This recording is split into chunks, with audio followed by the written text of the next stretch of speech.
Assalamualaikum warahmatullahi wabarakatuh. Nama saya Fadilah Hairunisa dari kelas 99. Saya akan mempresentasikan tes diskusi.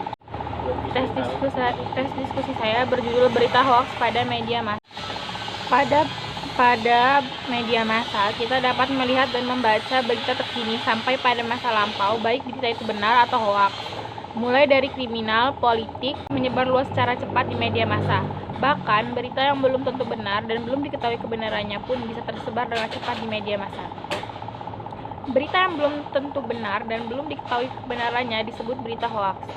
Dampak yang ditimbulkan dari sebaran berita hoaks itu relatif beragam.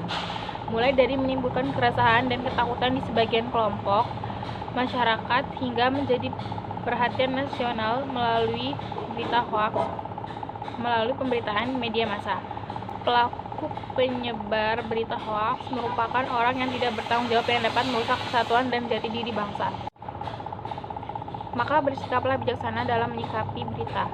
Maraknya berita hoaks pada media massa membuat beberapa masyarakat yang menghimbau untuk seluruh pengguna media berita, bacalah dulu sumber dan kebenarannya. Jangan langsung beropini tidak benar karena mungkin ada orang atau masyarakat yang dirugikan maupun diuntungkan. Saya, warga Indonesia yang negara yang baik, menyambut gembira dengan adanya ancaman dari pemerintah bahwa yang membuat berita hoaks akan diberi sanksi dengan denda minimal 1 miliar dan kurungan kurang lebih 6 tahun. Langkah ini memang harus ditegakkan. Tidak hanya secara lisan penyebar berita hoaks akan diberi sanksi, tetapi ancaman pemerintah ini memang benar adanya agar penyebar berita bohong benar-benar jerak dan berita yang kita baca adalah berita akurat, benar dan terpercaya, bersumber dari pihak berwenang atau pemerintah. Identifikasi dari tes diskusi saya adalah yang pertama, jenis paragraf berdasarkan isi. Paragraf pertama adalah paragraf eksposisi.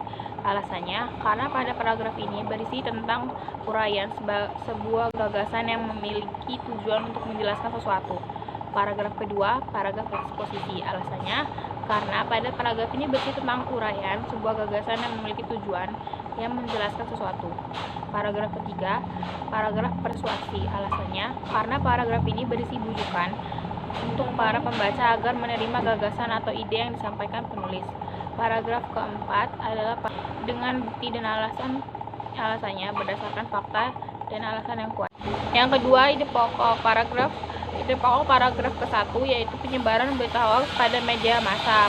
Ide pokok paragraf kedua yaitu dampak penyebaran berita hoaks. Ide pokok paragraf ketiga, cara menyikapi suatu berita. Ide pokok paragraf keempat, ancaman para pelaku penyebar hoaks. Kalimat utama paragraf pertama. Pada media massa, kita dapat melihat dan membaca berita terkini sampai pada masa lampau, baik berita itu benar maupun hoaks. Kalimat utama paragraf kedua yaitu, maka berita yang belum tentu benar dan belum diketahui kebenarannya disebut berita hoaks. Kalimat utama paragraf ketiga, maka bersikaplah bijaksana dalam menyikapi suatu berita. Kalimat utama paragraf keempat, saya sebagai warga negara yang baik menyambut gembira dengan adanya ancaman dari pemerintah bahwa yang membuat berita hoaks akan diberi sanksi dengan denda minimal 1 miliar dan kurungan kurang lebih 6 tahun. Menentukan kalimat penjelas. Kalimat penjelas paragraf pertama. Mulai dari kriminal, politik, bahkan sampai gosip, berita tersebut dapat menyebar luas secara cepat dan di media massa.